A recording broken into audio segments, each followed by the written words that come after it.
Hey y'all, welcome to our lesson 1.5. We're going to discuss about today operations, compositions, and inverses, various types of functions. So we'll explore the features and critical points of a few functions and look at how those function operations and compositions are similar and different from each other. So if we look at operations with functions, for two functions, f of x and g of x, we have some notation that we want to make sure we can identify.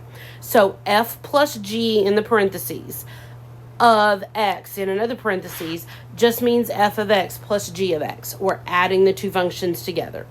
Same thing with the minus f of f minus g of x means f of x minus g of x.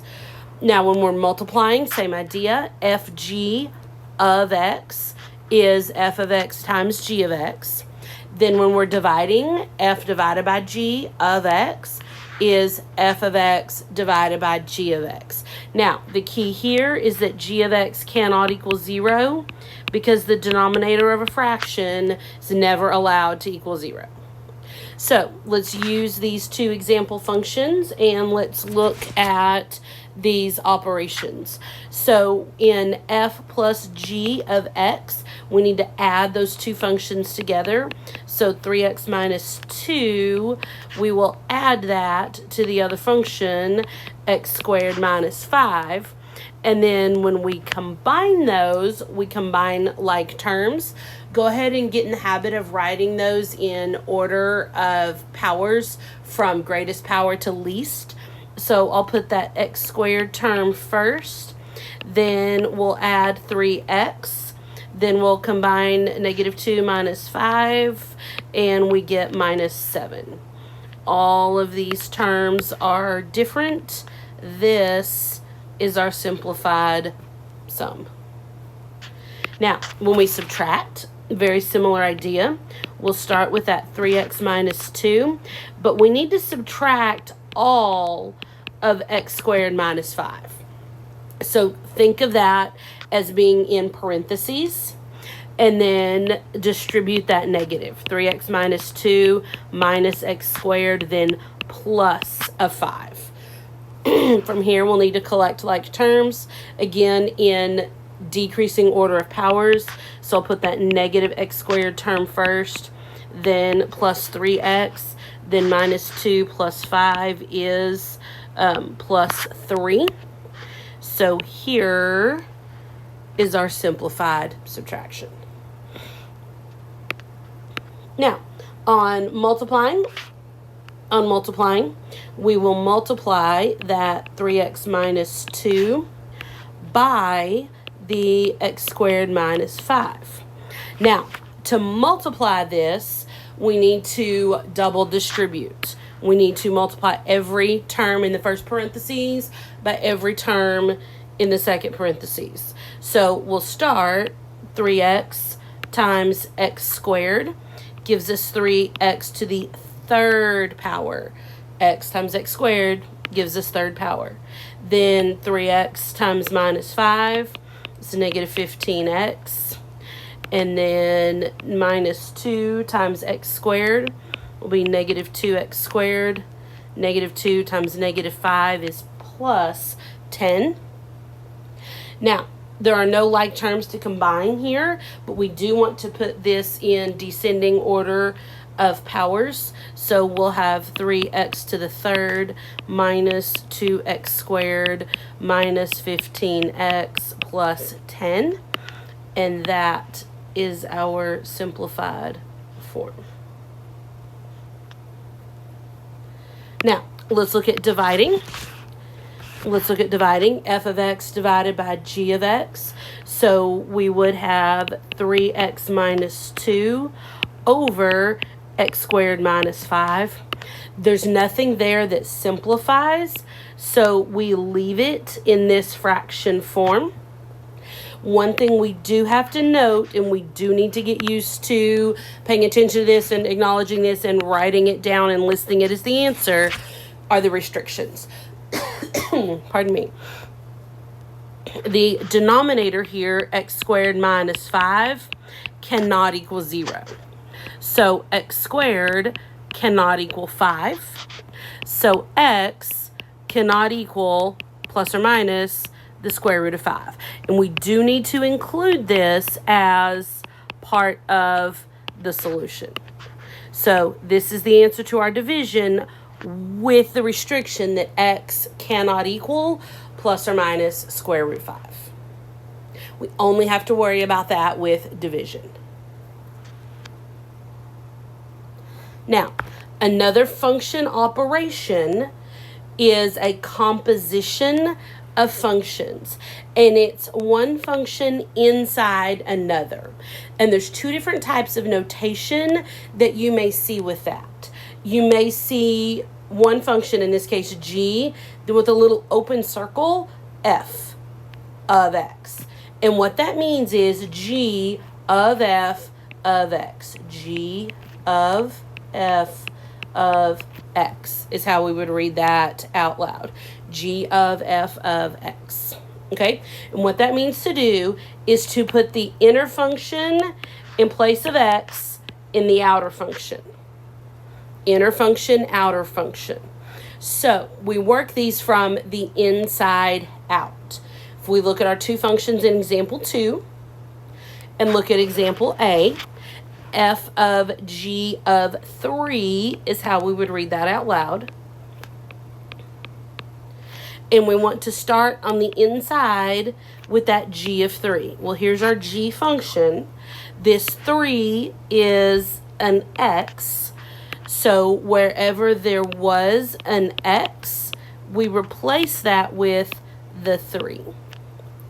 So g of 3 is square root of 3. That won't simplify any, so we're going to leave it as square root of 3. Now, we're going to do now f of g of 3. Well, that would be f of square root 3, the answer we got to the previous part. Okay, the f function says to take the x and add 4. Our x is now square root of 3. So we have square root of 3 plus 4. One of those is a radical, one of those is not. So we cannot combine those. So f of g of 3, wrong way, f of g of 3 is square root 3 plus 4. And that is our composition of functions. Composition of functions. So let's try that again. The other direction. G of f of x. We still start on the inside. The inside is just f of x.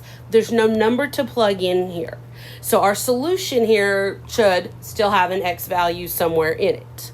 So we need g of f of x. Well, that's g of something. And the g function says to take the square root of the x.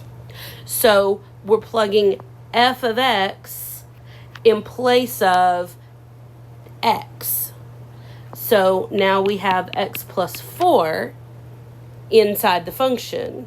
So square root of x plus 4 would be our composition.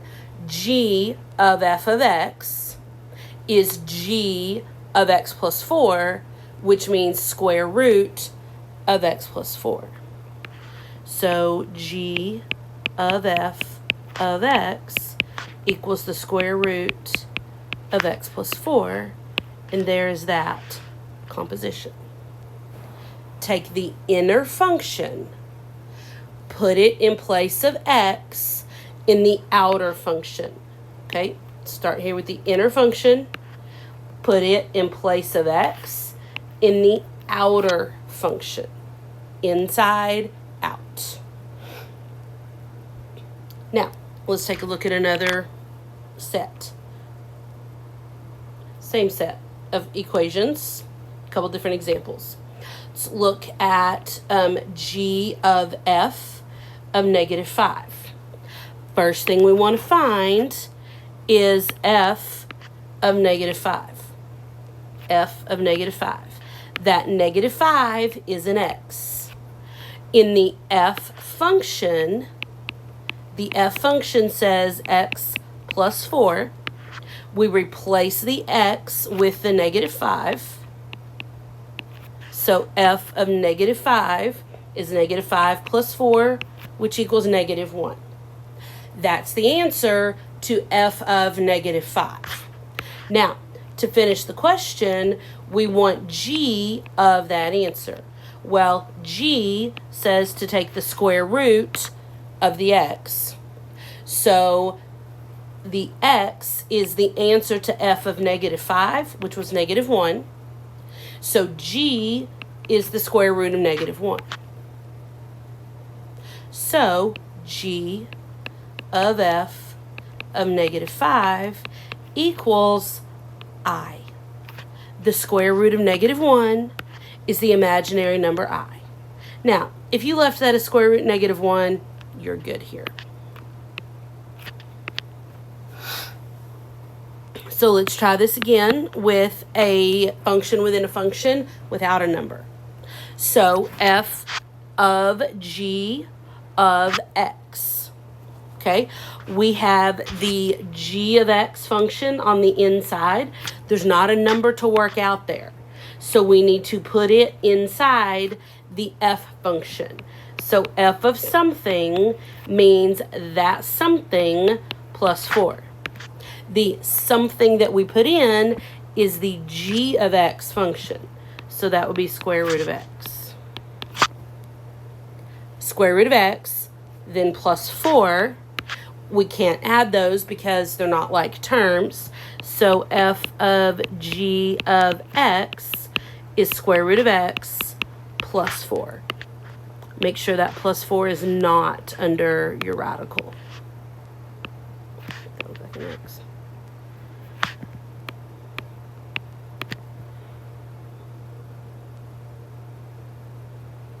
So when there's a number inside one of the functions, you can usually simplify at least a few things.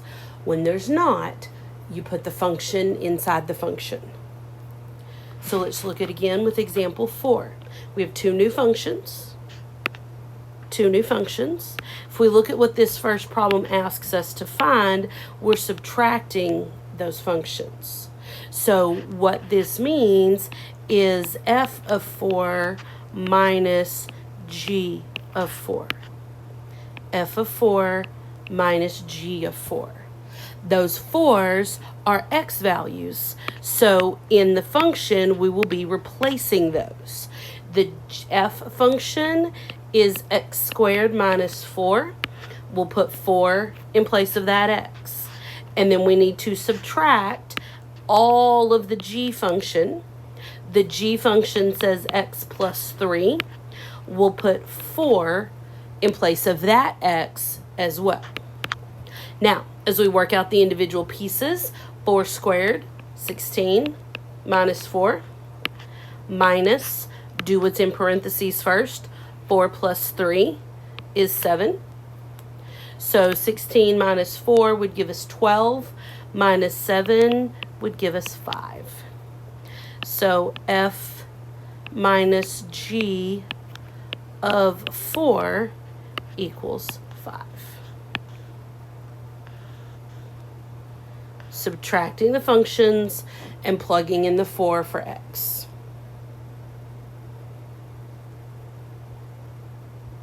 So there's a little bit on function operations and how to do compositions of functions. In the second part of this lesson, we are looking at how those compositions relate to some other very special types of functions. And the question we need to remember is, how do you find the inverse of a function? To find the inverse of a function, very simple process. So you switch x and y.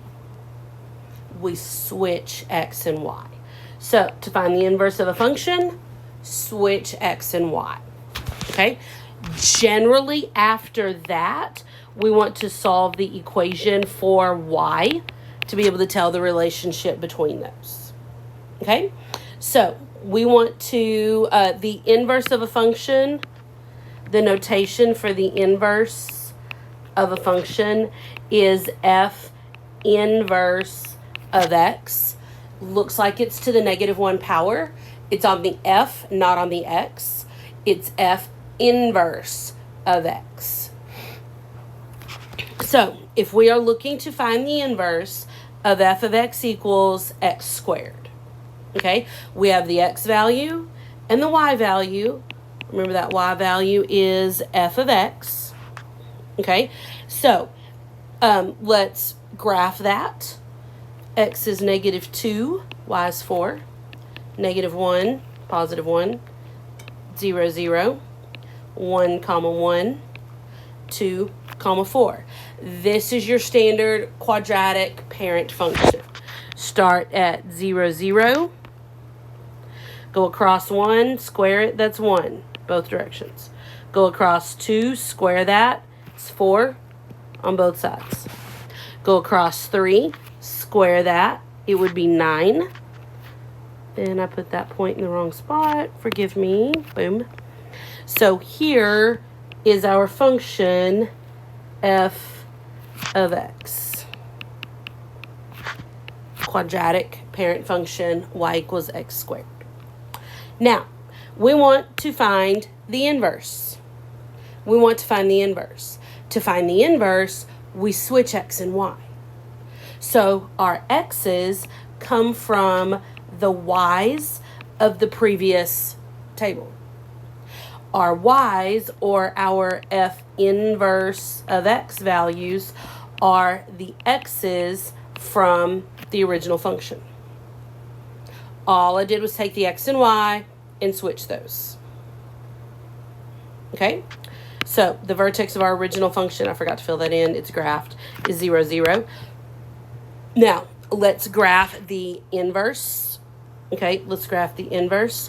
We have 4, -2, 1, -1, 0, 0, 1, 1, 4, 2. And we can tell from the graph, we can tell from the other points, we'd have 9, 3, and we'd have 9, -3 as well.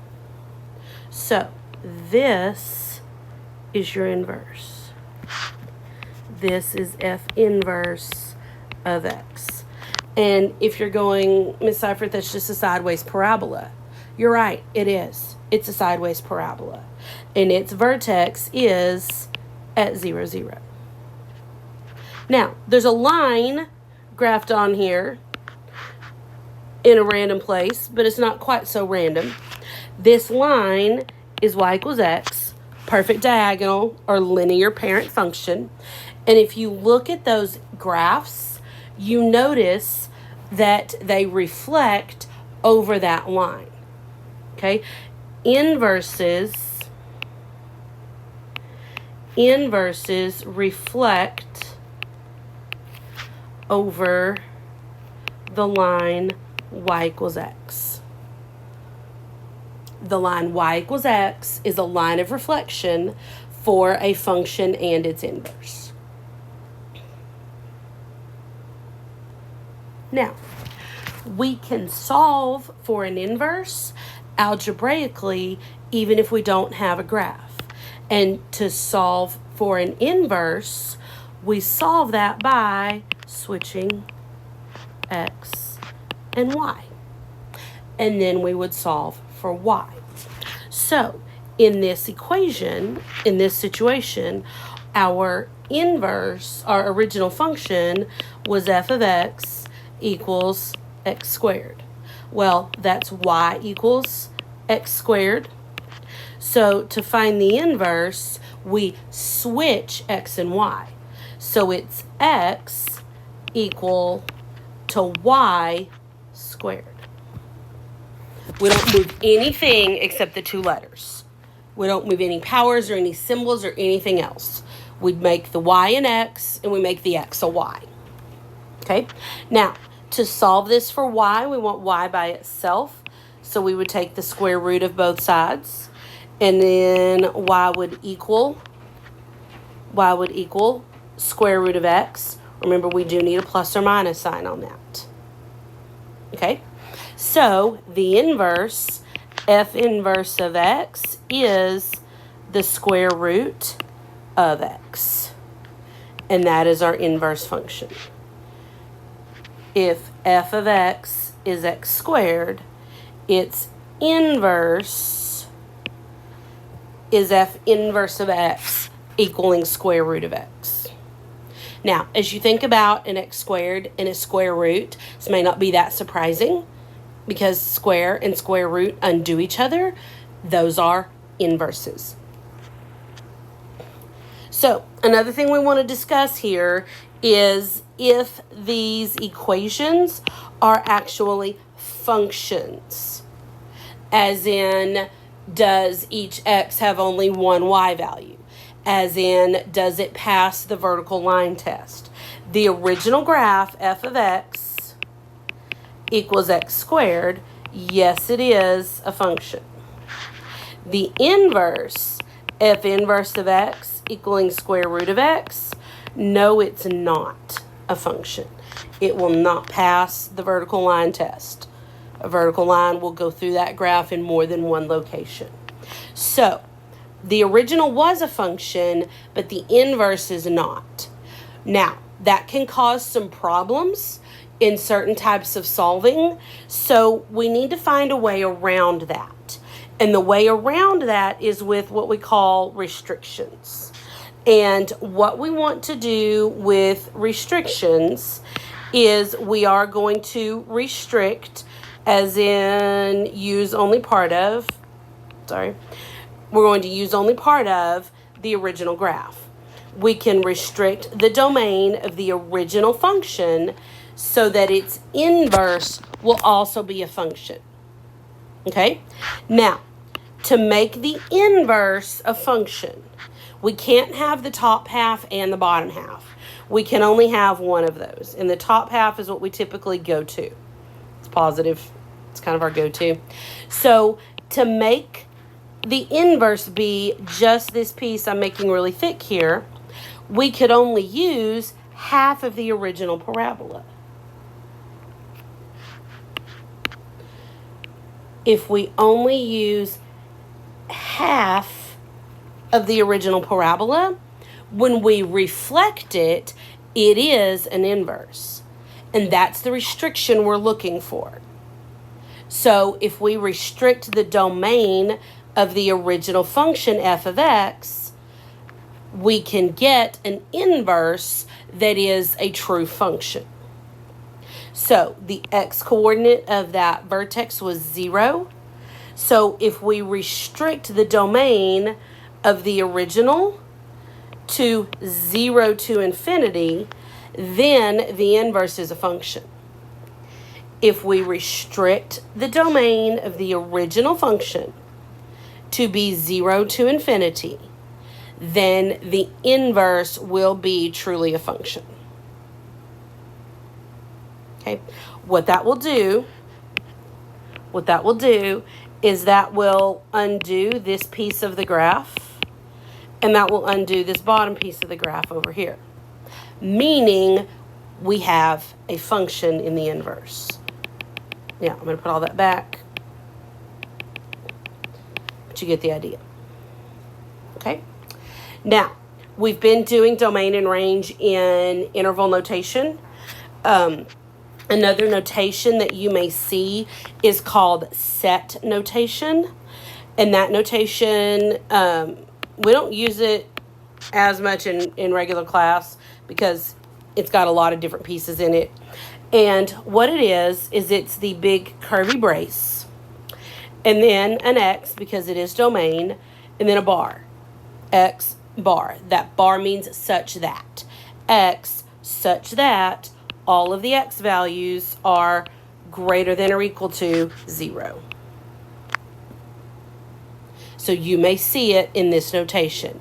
And all that means is all X values such that X is greater than or equal to 0. That should say all x values such that x is greater than or equal to 0. Okay. Now, another piece of information that comes up is a one-to-one function. A one-to-one function is when each x has one y and each y has one x. What that turns out to mean is that the original and its inverse are functions, not just equations, but the original and its inverse are both functions. So in this example, f of x equaling x squared, yes, that was, actually, hang on. F of x equals x squared, and f inverse of x equaling square root of x. Okay? Those functions are not one-to-one. The original y equals x squared is a function. Each x has only one y value, but the y values apply to more than one x, meaning the inverse is not a function. So y equals x squared and y equals square root of x are not one-to-one functions. They are inverses of each other. But because both function and inverse are not functions, then it is not one-to-one.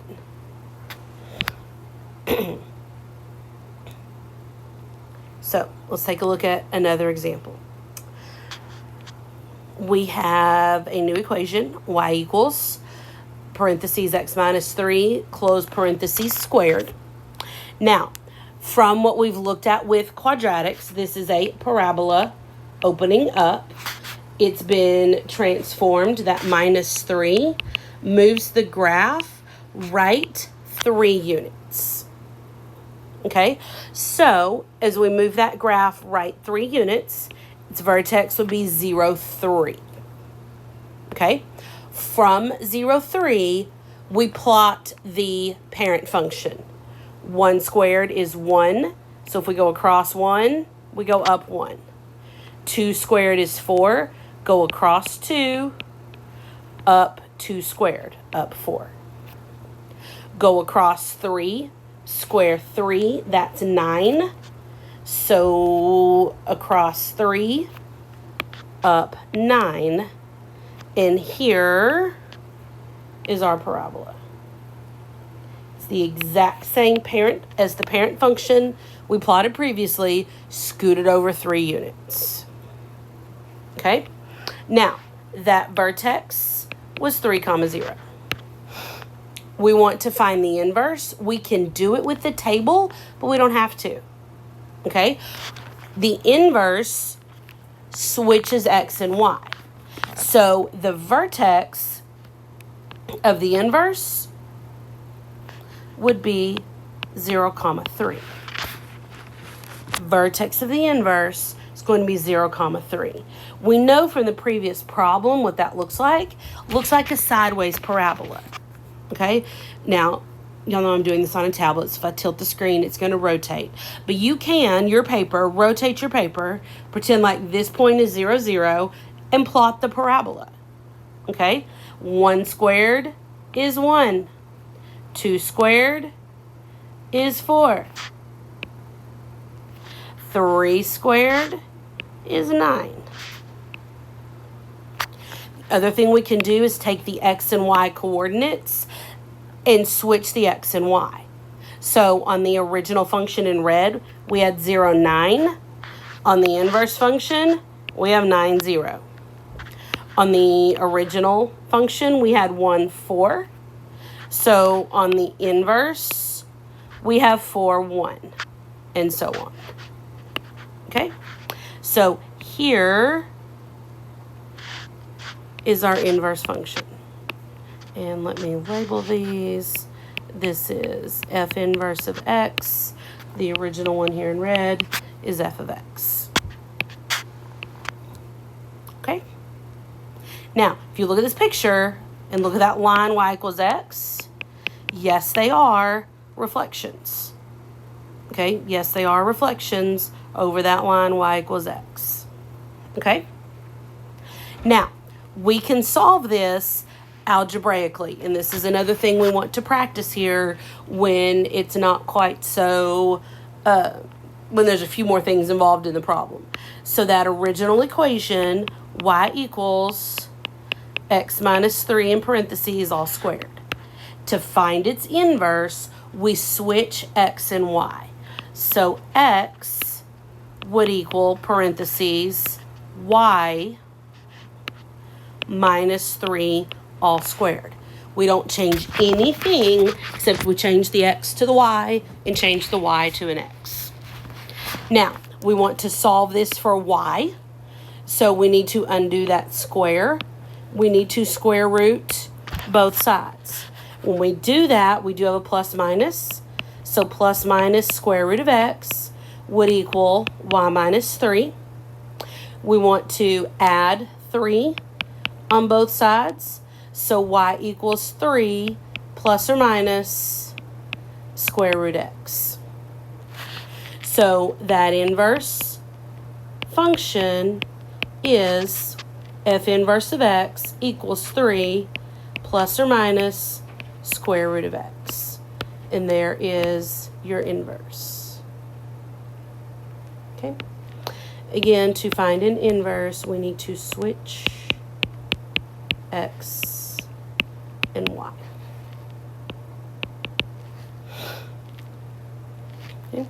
Now, if we look at the inverse, if we look at the original graph, y equals x minus 3 all squared, this parabola is a function.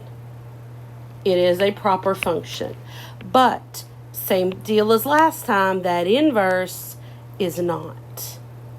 That inverse is not a function. To make that inverse a function, we could only use half of it. So we want to use just this top half. Okay? To get just this top half, we can only use half of the parabola, and that would be the positive half of the parabola. So that domain starts at 3 and goes to infinity. So the restrictions on the domain, the restrictions on that domain are the interval 3. Hang on, let me get what I really want here. The restrictions on that domain are 3 to infinity. In interval notation, to write that as a set, big curvy brace, I am horrible at drawing those, I'm sorry, x such that x is greater than or equal to 3. And then close those braces. Hey, that brace wasn't half bad. You need to remember to copy paste that. Okay? So there are your restrictions. These functions, no, are not one-to-one because the inverse is not a function. These equations are not one-to-one because the inverse was not a function. We had to restrict it to make it a function, so it's not one-to-one. Okay. Now, what's really special about inverses and one-to-one functions and how they relate to what we did in the first part of this lesson is what we call a commutative relationship. Commutative. It's a weird word, I know.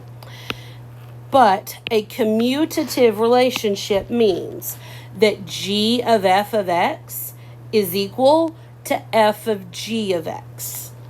So here's how this works. F of x is x squared, and g of x is square root of x. We already know those are inverses of each other.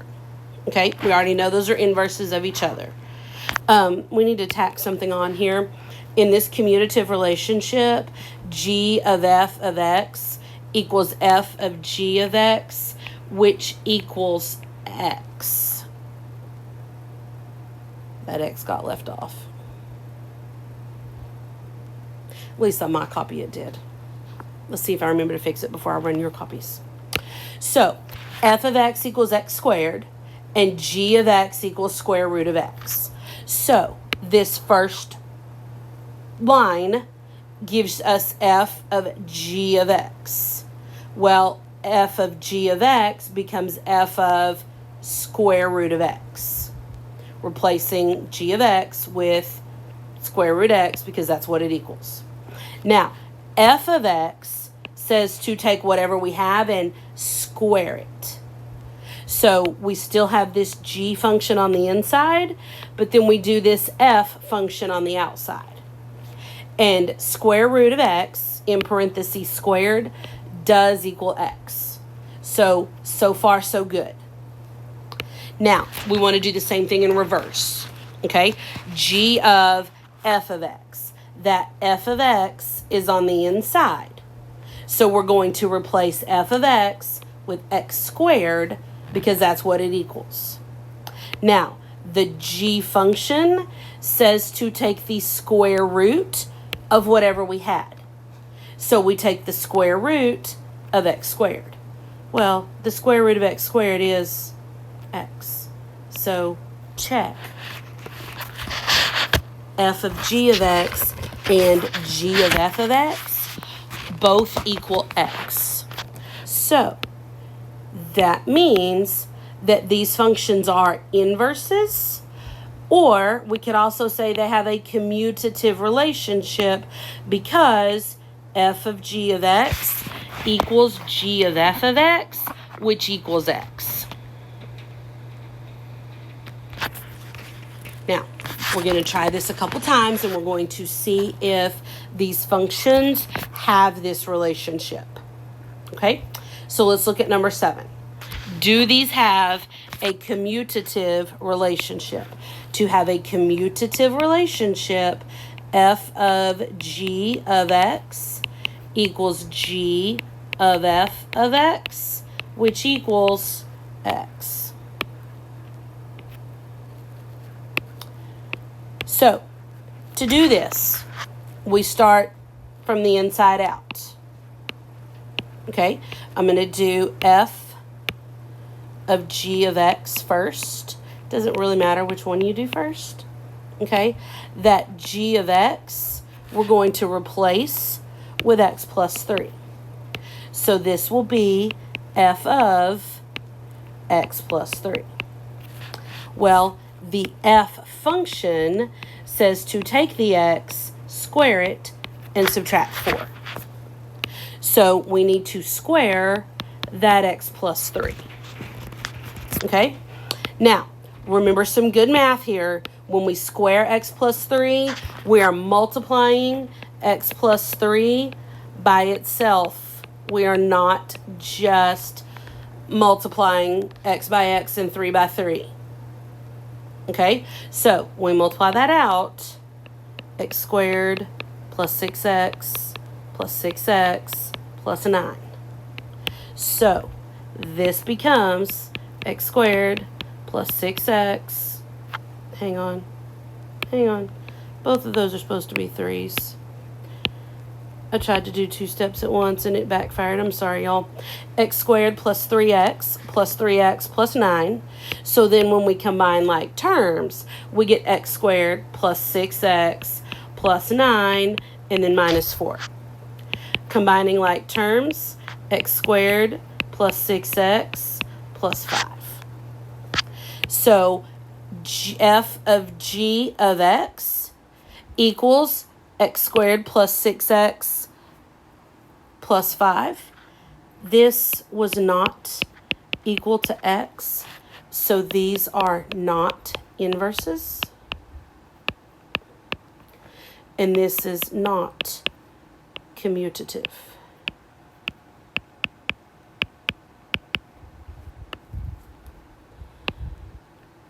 We don't need to work the other piece because they both have to equal x. The first one did not, so that's a no-go. Okay. So let's try this again. Let's look at example 8. Let's look to see if these functions have a commutative relationship. I'm going to start again with f of g of x. Hope this color coding is helping you. I'm trying really hard with it. So f of g of x, we take x plus 3 all over 5, and we put it in place of the x in the function. And the f function says to take 5 times the x minus 3. Well, that x has turned into x plus 3 over 5. Now, 5 over 5 divides itself out, leaves us with x plus 3 minus 3. Minus 3 is what I meant to write, which equals x. This is so far so good. So, because that one worked, we need to check that the other one does too. G of f of x would be g of the f of x equation. F of x is x minus 3. So, the g function says to take whatever that x was, add 3 on top, and then divide by 5. So that x gets replaced with 5x minus 3. So working this out, on the top, 5x minus 3 plus 3 simplifies to just 5x. Minus 3 plus 3 is 0. So that's 5x divided by 5. Well, 5 divided by 5 is 1. So this simply equals x. Well, that's what we wanted this to equal. So because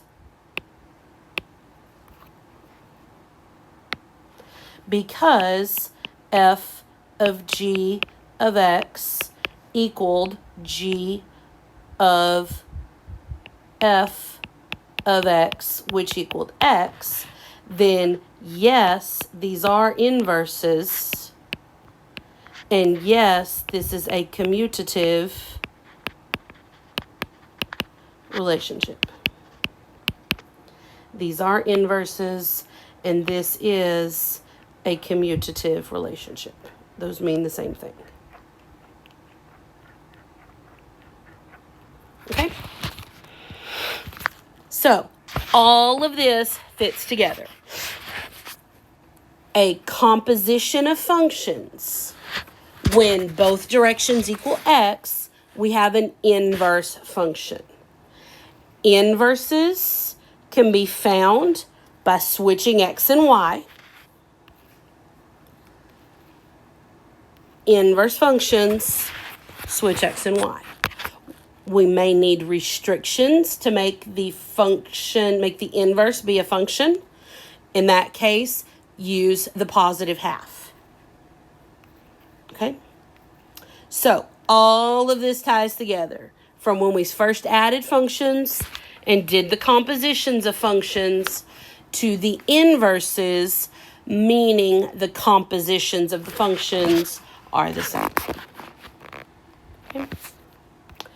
All right, guys, that's it for 1.5.